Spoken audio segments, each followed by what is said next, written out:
नमस्कार।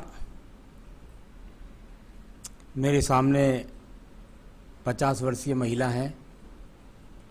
इनकी हस्तरेखाओं के बारे में, इनकी उंगलियों के बारे में, इनके पर्वों के बारे में, किस किस प्रकार की गतिविधियां हाथ के अंदर हैं, ये मैं आपको यहाँ पर बताने वाला हूँ। सबसे पहले मैं इनकी कनिष्ठ उंगली के बारे में बात कर लेता हूँ। कनिष्ठ उंगली पहले पर्व से ही अगर देखें तो सूर्य की उंगली के प्रथम पर्व से थोड़ा सा नीचे है और हल्की हल्की डॉटेड अगर मैं देखता हूं तो इनके फर्स्ट पर्व पर लगी हुई है। यानी कि मानसिक स्थिति जो है वो बहुत मजबूत नहीं है। सेकंड पर्वत आपकी भाषा शैली के जाना जाता है। आप अपनी भाषा पर थोड़ा सा नियंत्रण रखें, क्योंकि कभी कभी जोश में ज़्यादा बोल जाती हैं, कोई इससे बुरी बात नहीं है। तीसरा पर्व आपके जीवन में बताएगा धन की स्थितियों को। कुल मिलाकर अच्छी खासी खड़ी रेखाएं इसके पर्वत पर है तीसरे पर, यानी कुल मिलाकर धन के आगमन आपके पास या धन की प्राप्ति आपके पास ठीक है। अब बात करता हूं मैं यहाँ पर आपकी उंगली की, और वो है सूर्य की उंगली। सूर्य की उंगली पर जब ये माइनस की रेखा चिन्ह लग जाए तो बीपी का रेगुलर चेकअप कर लेना चाहिए। कभी कभी आंखों का नंबर भी बढ़ता हुआ देखा जाता है, यहाँ इस बात का संकेत दिखलाई पड़ता है। साथ ही साथ सेकंड पर्वत पर माइनस रेखाओं का लगना, राज्य सरकार से किसी प्रकार का लाभ ना मिलना, इस प्रकार के संकेत के लिए जाना जाता है। तीसरा पर्व कुल मिलाकर इस पर किसी प्रकार से नहीं है, एक माइनस रेखा माइनर सी लगी हुई है, बस इसको कह सकते हैं आपके अपने पिता के द्वारा सहयोग ठीक है, ठीक ठाक है। आइए बात करता हूँ यहाँ पर आपके स्थायी रोग की उंगली, शनि की उंगली। शनि की उंगली का प्रथम पर्व देखता हूँ तो वहाँ से कुछ रोगों का प्रवेश आपके जीवन में हो गया है। छोटी मोटी गोली, दवाई गोली चलती रहती होगी। सेकंड पर्वत पर ये अच्छी रेखाएं नहीं हैं, यानी ये वो रेखाएं दिखाई देती हैं अगर आपने किसी को पैसा दे दिया तो वो लौट करके नहीं आएगा। बस इसके बारे में अभी इतना ही बोलूँगा। तीसरा, आप अपने परिवार में खुश हैं, इस बात का संकेत है।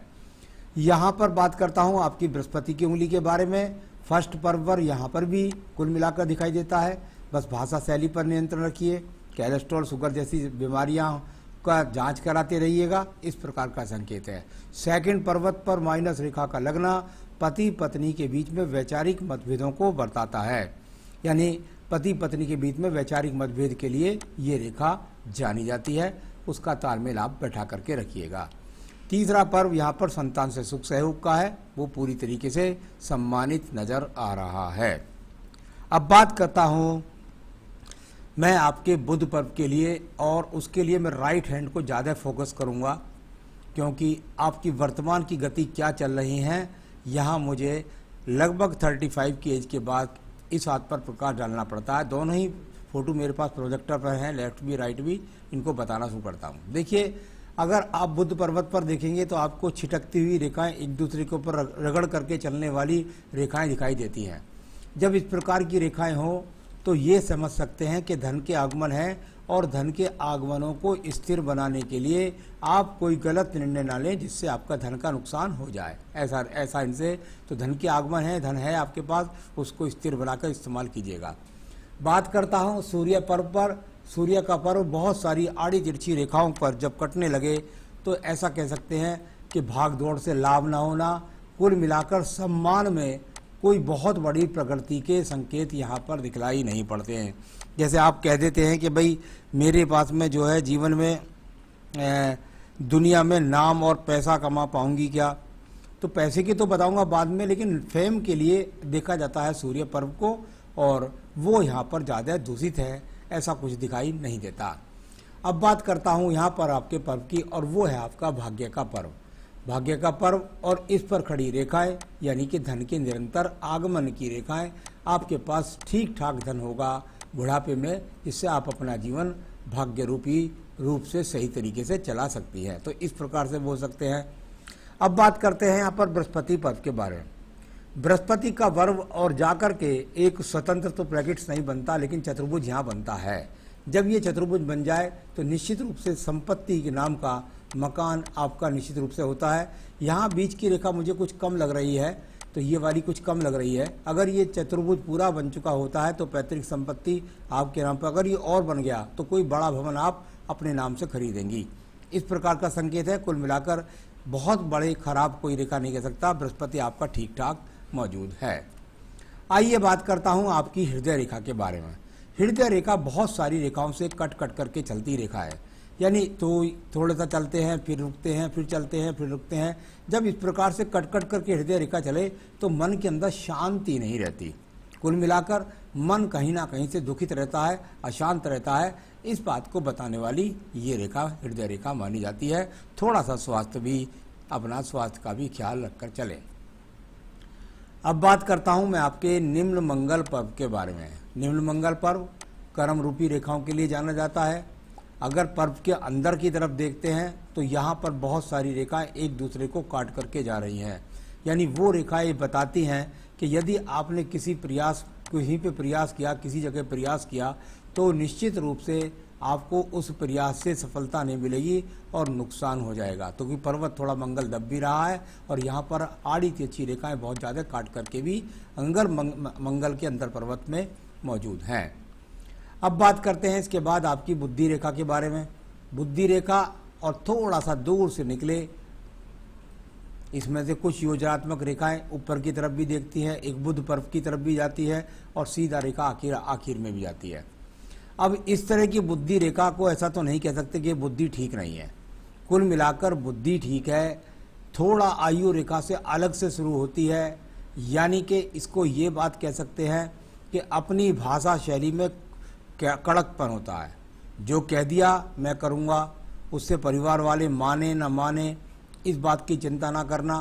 साथ ही साथ अपने रेखाओं से जब शाखा निकल कर के एक बुध पर्वत को देखे तो ये दिमाग के अंदर धन कमाने की योजनाएं होती हैं व्यक्ति के पास में या लेडीज के पास में, तो ये इस तरह का यहाँ संकेत है। सेकंड मंगल पर्वत पर यहाँ कुछ स्पॉट नज़र आते हैं, यानी कि आप ऐसा समझिए कि झगड़े झंझट कोर्ट कचहरी से आपको संभल करके रहना है। कुल मिलाकर कोई ऐसा स्थापित नहीं करना जिससे कोई संवाद आपके जीवन में पैदा हो। अब बात करते हैं चंद्र पर्वत के बारे में। चंद्र पर्वत नीचे का पर्वत, और यहाँ भी अगर देखता हूँ तो यहाँ पर काफ़ी घर्षण जैसा स्थिति नज़र आती है, यानी इसको कह सकता हूँ कि ये अपने आप में मानसिक अशांति के लिए जानी जाती हैं। यहाँ पर बहुत कुछ दिमाग के अंदर चल रहा है, उसके लिए ये रेखा जानी जाती है। यहाँ पर यदि देखें तो आपके बुध पर्वत की रेखाओं के बारे में बात करूं तो ये देखिए, यहाँ केतु पर्वत पर ये इस तरह की रेखाएं, पहले तो ये देखिएगा, ये केतु पर्वत पर इस तरह से रेखाएं जो अचानक से धन दिला देती हैं बुध पर्वत को देखती हैं तो।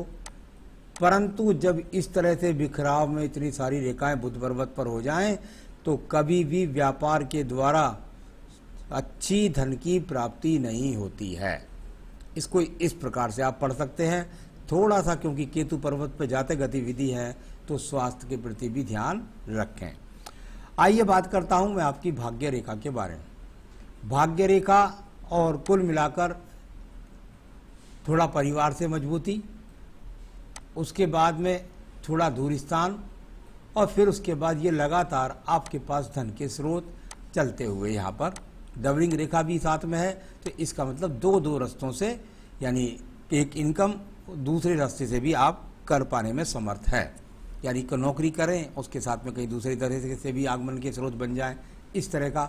लेकिन इन रेखाओं को बहुत सारी रेखाएं राहु रेखा भी काट रही हैं, तो उसका भी आपको ध्यान रखना होगा। अब बात करता हूं मैं यहाँ पर आपके शुक्र पर्व के बारे में। शुक्र पर्व संसाधनों का पर्व, और संसाधनों का पर्व यहाँ पर ठीक ठाक है, यानी कोई ज़्यादा खराब संसाधन नहीं है। जो सामान्य रूप से संसाधन होते हैं वो यहाँ पर नज़र आ रहे हैं। संतान रेखाएं मुझे दो स्पष्ट रूप से चमक रही हैं, यानी कि दो संतान तो निश्चित हैं और ज़्यादा स्पष्ट नहीं चमक रही, ये दिखाई देती है। मंगल रेखा सपोर्टिंग रेखा है, इसका रोल खत्म हो चुका है। अब आपके जीवन के अंदर ये थोड़ा सा टूट करके हल्की बन के चलती हैं, यानी कि कई बार दिमाग के अंदर इस तरह की अनुभूति महसूस होगी कि भाई जो है मेरे अंदर कुछ निराशा सी बढ़ती जा रही है, तो उससे आपको बचना है। तो यहाँ सारी रेखाओं पर्वतों को इस तरह चीज़ों को सब चीज़ों को मैंने पढ़ करके बताया। आपके सवाल पर चलता हूँ। पहले आपकी आयु रेखा देखते हैं। यहाँ से निकलने वाली आयु रेखा और लगातार नीचे की तरफ जाकर के लगभग पहुँचती है 77-78 वर्ष। ये तो है आपकी आयु रेखा। अब मैं बताऊंगा आपको कि आपके सवालों में क्या गतिविधि आपके हाथ के अंदर चलती है। सबसे पहले है, मैं दुनिया में नाम और पैसा कमाऊंगी क्या। मैंने आपको बताया कि इस हाथ के अंदर नाम नहीं है, यानी कुल मिलाकर ख्याति की यदि बात करते हैं तो ख्याति साथ में नज़र नहीं आती। पैसा कमाऊंगी क्या, पैसा कमाने से ज़्यादा मुझे चिंता है पैसा गंवाने की, क्योंकि भाग्य रेखा जहाँ 50 वर्ष पर आपकी है, उस रेखा पर यहाँ से ये राहु रेखाएं लगातार आक्रमण करने का प्रयास कर रही हैं। यानी कोई गलत निर्णय यहाँ आसपास में हो और उससे नुकसान आपको हो, ऐसा आपकी उंगलियों ने भी बताया, आपकी भाग्य रेखा ने भी बताया, आपकी कई जगह मुझको ये बात पता लगी। तो कुल मिलाकर शनि पर्वत पर भी था, तो ये सब मैंने आपको बताया। तो पैसा जो है उसको बड़े प्रेम के साथ संभालिए और अपने जीवन को यापन कीजिए। दूसरा पूछा है, मैं ब्याज पर पैसे दे सकती हूँ क्या, दूँ तो वह पैसे वापस आएंगे क्या। निश्चित रूप से उंगलियों पर बिल्कुल, और राहु रेखाओं का काटना भाग्य रेखा को, और साथ ही साथ केतु पर्वत के चिन्ह, शुक्र संसाधनों पर कटाव, यानी निश्चित रूप से ये काम बिल्कुल ना करें। बैंक के ब्याज पर ही अच्छी तरह से हमने आपको यापन करें। सीधा सीधा अगर थोड़ा बहुत इन्वेस्टमेंट लॉन्ग टर्म के लिए करना चाहती हैं तो शेयर बाजार में कर सकती हैं यहाँ तो, लेकिन कुल मिलाकर ब्याज पे पैसा देने के बाद आपका पैसा डूब जाएगा और बहुत मुश्किलों का सामना आपको करना पड़ेगा। और क्या ये मेरे हाथ में जिंदगी है, ये बता दीजिए। तो मैंने बता दिया कितनी आपकी आयु रेखा है। तो आपकी सारी हाथ की रेखाओं, पर्वतों, सभी चीज़ों को मैंने पढ़ा। मैं चाहता हूँ सिर्फ दो चीज़ मुझे पूरे हाथ के लग रही है कि गलत डिसीजन होकर के कहीं आप जो है अपना पैसा ना डुबो दें। एक इस बात की चिंता है, एक मुझे आपकी सेहत की चिंता है, स्वास्थ्य की चिंता है। इसके लिए मैं दोनों के लिए आपको जरूर कहूँगा कि सिर्फ और सिर्फ देवी कवच दुर्गा सप्तशती में जो होता है उसे आप अपनी पूजा में नित्य शामिल कर लीजिए, जिससे आपका स्वास्थ्य भी ठीक रहेगा और आप सही निर्णय लेकर के अपने जीवन को सही रूप से यापित कर सकती हैं, स्थापित कर सकती हैं। तो बस इतना करिए, देवी कवच पढ़िए। कोई रतन अंगूठी अगर आप पहनना चाहती हैं तो वो सिर्फ और सिर्फ आपको पहनना है केवल और केवल एक पुखराज इस उंगली के अंतर्गत। आप चाहें तो ये मुझसे मंगा सकती हैं, मैं आपके स्थान तक पहुंचा भी सकता हूं। आप जीवन में तरक्की करें, ये मेरी शुभकामनाएं हैं। नमस्कार।